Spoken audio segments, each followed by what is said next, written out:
अरे आरएसएस जिसकी मम्मी है, अरे आरएसएस जिसकी मम्मी है, और जो सरकार निकम्मी है। अरे क्या किया, अरे आरएसएस बीजेपी ने क्या किया, अरे आरएसएस बीजेपी ने क्या,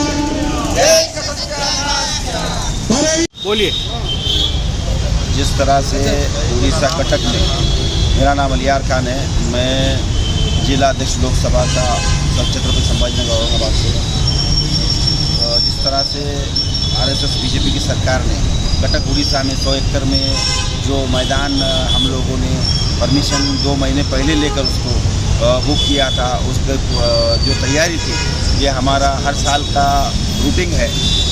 वाम से तथा भारत मुक्ति मोर्चा तमाम सहयोगी संगठन द्वारा माननीय वामन मेश्राम साहब के नेतृत्व में जो महाअधिवेशन होने वाला था, जहां पर विदेश से भी लोग आने वाले थे, भारत के 725 जिलों से SC ST OBC माइनॉरिटी के लोग आने वाले थे, उसको एक षड्यंत्रपूर्वक जो है उसका परमिशन रद्द करवा कर इन्होंने आर्टिकल 19 का जो हनन किया है सरकार ने, उड़ीसा सरकार और आरएसएस बीजेपी की सरकार ने, उसके विरोध में जो है ये तीसरा चरण है। 4 चरण माननीय वामन मेश्राम साहब के नेतृत्व में पुकारा गया था, उसका तीसरा चरण है। आने वाला चौथा चरण 22 फरवरी नागपुर के आरएसएस हेडक्वार्टर पे SC ST OBC माइनॉरिटी के हम सभी लोग जाकर उस आरएसएस का हेडक्वार्टर घेरने का काम करेंगे।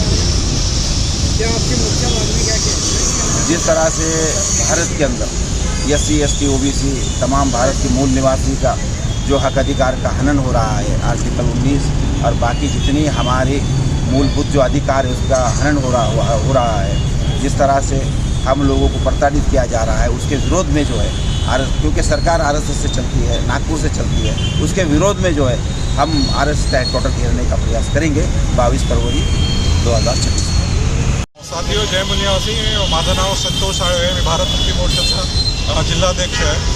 आजचं आंदोलन करण्याचं कारण असं आहे की ओडिसामध्ये BJP सरकारनं जे बामसेफचं राष्ट्रीय अधिवेशन आहे, त्या राष्ट्रीय अधिवेशनावर त्यांनी बंदी घातली।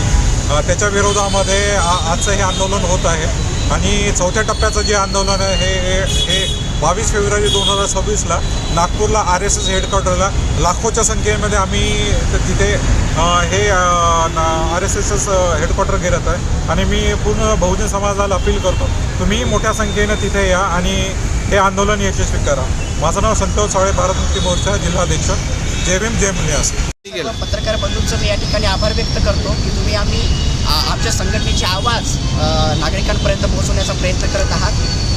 या ठिकाणी बहुजन मुक्ती पार्टी, भारत मुक्ती मोर्चा, बहुजन क्रांती मोर्चा, भारतीय विद्यार्थी मोर्चा आणि राष्ट्रीय परिवर्तन मोर्चा या सर्व संघटनेच्या वतीनं आम्ही या ठिकाणी आंदोलन करत आहोत आणि हे जे आंदोलन आहे हे संपूर्ण देशभरातील जिल्ह्यांमध्ये होत आहे।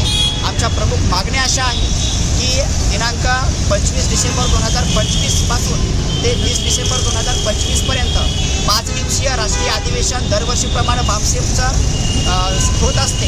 ओडिसा कटक या ठिकाणी बामसेफचं राष्ट्रीय अधिवेशन होत होतं, परंतु इथल्या RSS BJP सरकारनं हे अधिवेशन हरवून काढण्याचा प्रयत्न केला आणि असंवैधानिक कृत्य केलं। आमच्या नागरिकांचे जे मूलभूत हक्क आणि अधिकार आहेत ते डावलण्याचा प्रयत्न इथल्या ब्राह्मणवादी व्यवस्थेच्या वतीनं होत आहे।